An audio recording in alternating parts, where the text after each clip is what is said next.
Hi, my name is Dr. Bruce Wilkoff, Director of Pacing at the Cleveland Clinic in Cleveland, Ohio, and I was the principal investigator for the AdaptResponse trial. The background to the AdaptResponse trial is that we have CRT that can be delivered both with adaptive response or with biventricular stimulation.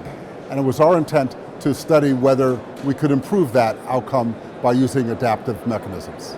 So the patients involved in the AdaptResponse trial were designed to be highly responsive to CRT therapy.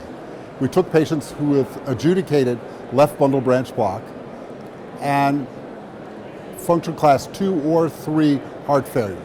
These are patients that are expected to respond well to CRT trial. And then we took those patients and we randomized them between the adaptive algorithm and standard CRT therapy. This is by far the largest trial of CRT pacing. It is larger than all the other prior studies combined and has a longer follow-up than all the other trials as well. So this is a very large trial and a very prolonged follow-up. The key findings were that adaptive pacing produced the very best outcomes we've ever seen in a heart failure population. Followed for longer than any other trial and provided for the best survival and the lowest mortality. Unfortunately, even after 8 years from the first randomization to the last follow-up, we failed to produce an 18% reduction in the outcome. But we did find 11% reduction, which was not statistically significant.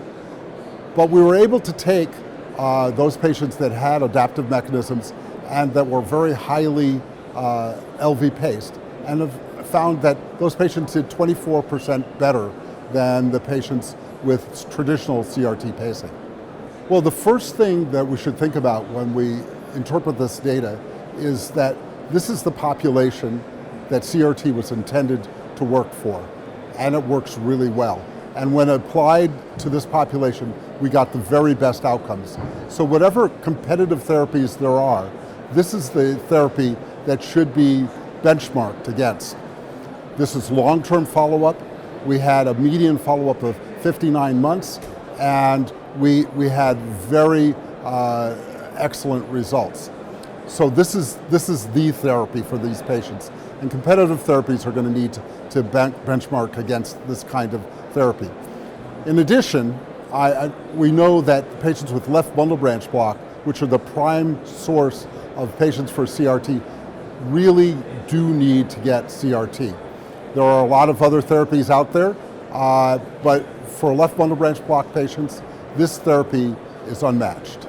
Well, the next steps is we have to delve more deeply into this very rich database.